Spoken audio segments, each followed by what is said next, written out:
Assalamualaikum warahmatullahi wabarakatuh.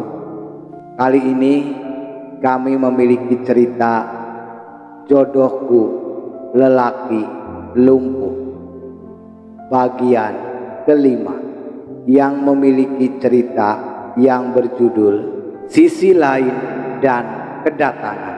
Semoga cerita ini bisa menjadikan inspirasi dan pembelajaran hidup buat kita semua. Kita langsung aja ke ceritanya. Selamat mendengarkan.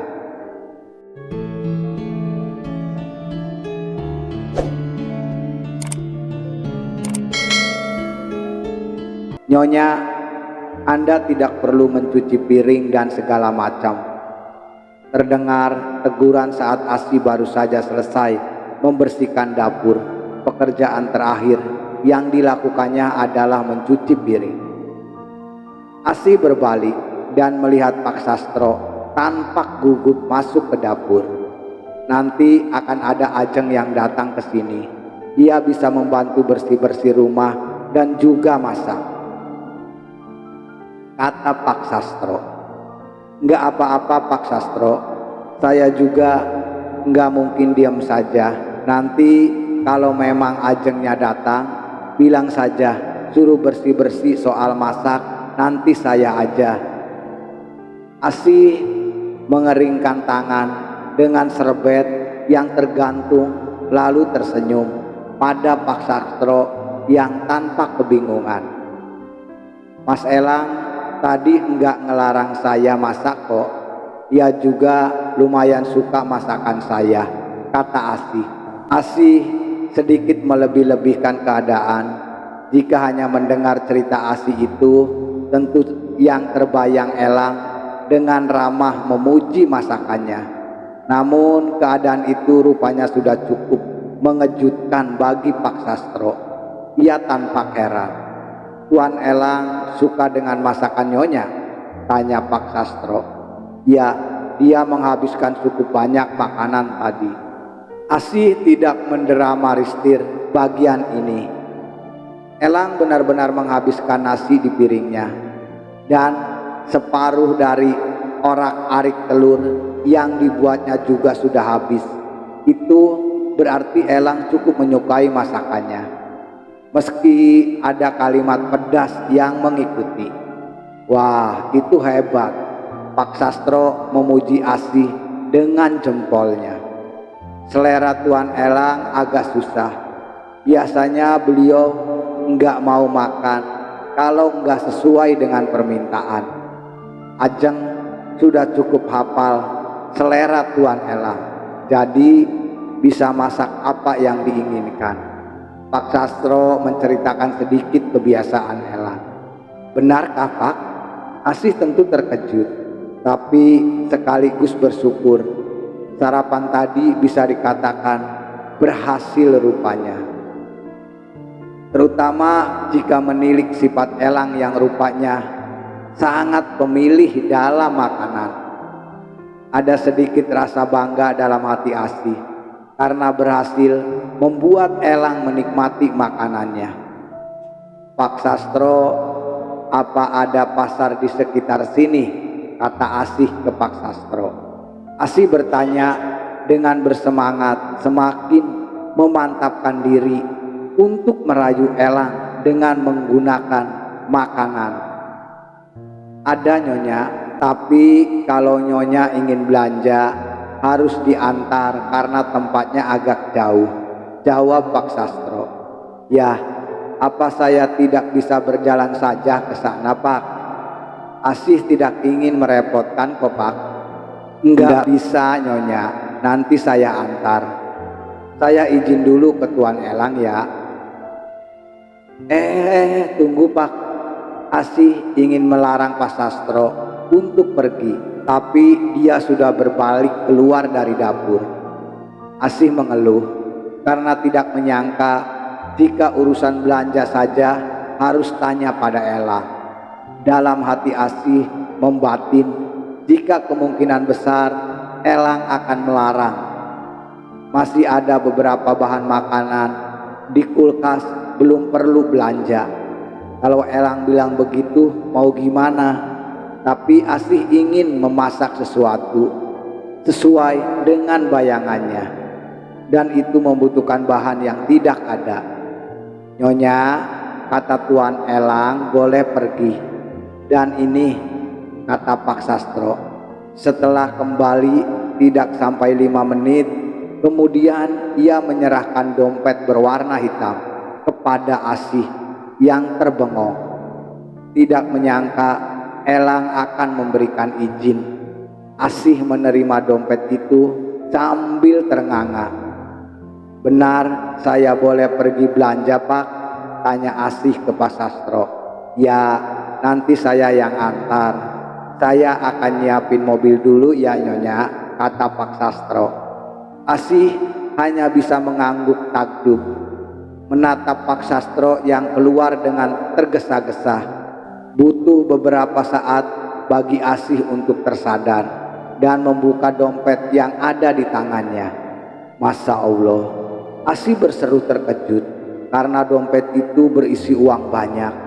Lembaran berwarna merah dan biru, tidak ada warna coklat, ungu, apalagi hijau.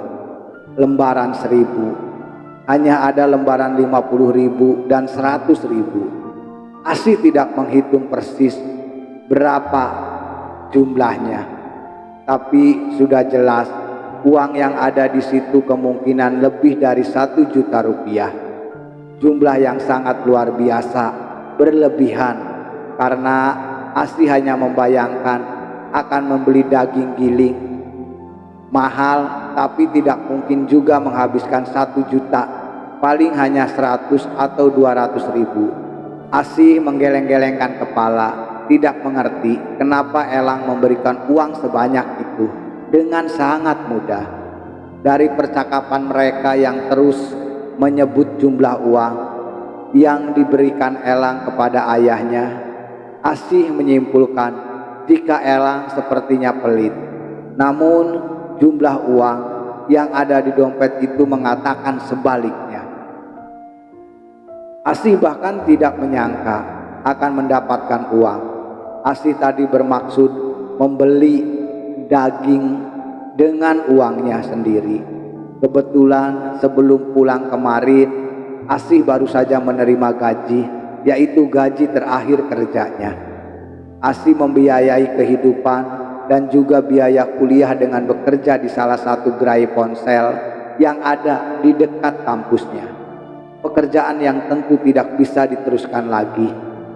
Bagaimana jika ini sedang mengetes saya? Asih bergumam sambil berjalan menuju kamarnya untuk berganti baju, mencoba berpikir pintar. Bisa jadi Elang sengaja memberi uang banyak, tapi akan kembali mencerca dan celaan jika sampai jumlah uang yang berkurang ternyata berlebihan. Sambil berjalan keluar setelah berganti baju, Asih bertekad dalam hari untuk menghemat uang itu. Membeli yang diperlukannya saja sudah cukup. Monggo, sampai di luar Pak Sastro sudah menunggu dengan pintu mobil terbuka. Mas Elang kemana Pak Sastro? Tanya Asih saat mobil ditumpanginya melaju meninggalkan rumah mewah itu. Ada di pavilion samping. Beliau biasanya di situ untuk kerja atau baca-baca. Pak Sastro menunjuk ke arah samping kanan dan Asih melihatnya. Pavilion yang terpisah dari rumah utama terlihat rimbun, terlindung pepohonan besar. Mas Elang kerja apa, Pak Sastro? Asih tidak bisa membayangkan pekerjaan apa yang dilakukan Elang. Setahu Asih, Elang adalah pewaris dari keluarga Chandrawinata, dan itu adalah pekerjaan alias dia tidak perlu bekerja dan sudah kaya. Wah, saya enggak tahu Nyonya. Tuan Elang seringnya di depan laptop, pokoknya di depan laptop. Ambigu, bisa saja Elang sedang bekerja atau mungkin melakukan hal yang bukan pekerjaan. Tapi Asih tidak lagi mengorek keterangan Elang. Sudah puas, ia hanya bertanya karena penasaran. Asih memalingkan wajah ke arah jendela mobil. Pemandangan di luar sungguh indah karena mereka melewati hamparan kebun teh yang kemungkinan besar milik dari keluarga Chandrawinata. "Nyonya, saya boleh minta sesuatu?" Terdengar Pak Sastro bertanya dengan kesopanan lebih karena permintaannya sulit. "Ada apa, Pak Sastro?" Asih menatap bayangan Pak Sastro dari kaca spion. "Saya mohon Nyonya sabar menghadapi Tuan Elang. Tuan memang kasar, tapi dia baik kok. Tuan Elang memang berubah gara-gara kakinya.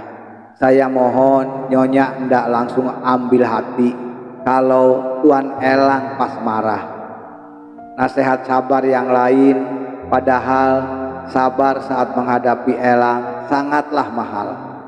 Dia dulu ndak suka marah-marah begitu Nyonya."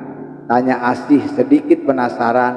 "Benar nggak suka marah?" "Iya, ndak sama sekali Nyonya. Saya ikut Tuan Elang semenjak Tuan masih di Jakarta. Dan pas di sana Tuan baik banget," kata Pak Sastro. Asih sekali lagi mengangguk, mengerti. Kini ia paham kenapa cara bicara Elang tidak medok seperti kebanyakan orang di situ. Rupanya dia tinggal di Jakarta sebelum ini. Asih dengan otomatis membalas dengan bahasa baku saat bersamanya, tapi kembali medok saat bicara pada Pak Sastro. Lidahnya mempunyai pengaturan dengan otomatis. Asih memikirkan hal remeh tentang logat bicara itu karena tidak ingin memikirkan kemungkinan Elang adalah ramah. Selain tidak ingin berharap banyak, Asih masih tidak yakin akan bisa menerima kekasaran Elang dengan alasan kakinya lumpuh. Keadaan itu menyedihkan, tapi bukan alasan untuk menjadi kejam. Asih tidak ingin terlalu kasihan pada Elang saat ini. Celaan Elang masih meninggalkan bekas di hati Asih. Asih turun dari mobil dengan lebih gembira karena misinya sukses. Ia berhasil membeli semua bahan makanan yang diinginkannya, termasuk daging giling, dan jumlah total seluruhnya tidak mencapai Rp200.000. Dengan menenteng salah satu plastik belanjaan, Asih berjalan menuju pintu depan. Asih menghabiskan waktu terlebih dahulu untuk berbelanja karena ingin memastikan memilih tempat yang paling murah. "Apa kau pergi berbelanja ke Arab? Kenapa lama sekali?" Pertanyaan kegembiraan itu Perayaan kegembiraan itu ternyata hanya berumur beberapa detik.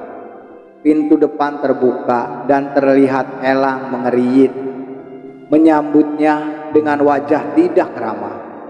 "Nyonya belanja nggak banyak Tuan." Pak Sastro membawa sisa belanjaan di belakang Asih menjelaskan dengan pembelaan. Tetap saja Elang tidak meneruskan tegurannya. Ia memiringkan tubuh menatap sesuatu yang ada di balik punggung Asih. Tentu saja Asih berbalik mengikuti pandangan mata Elang. AGRH. Asih memekik menutup mulut menjatuhkan belanjaan yang ada di tangannya. Ada orang yang datang dan kini memasuki gerbang pintu. Gerbang besi itu masih terbuka karena Pak Sastro belum sempat menutupnya setelah mobil masuk tadi. Dan yang datang itu adalah Hasta. Bahkan dari kejauhan Asih mengenali sosoknya. "Apa ini alasanmu berbelanja dalam waktu lama? Kau bertemu dengan pria lain?" Tuduhan keji terlontar dari bibir Elang kepada Asih. Selesai. bagian kelima yang memiliki judul Jodohku Laki-laki Lumpuh, yang memiliki cerita sisi lain dan kedatangan. Selesai. Semoga cerita ini bisa menjadi inspirasi dan pembelajaran buat hidup kita semua.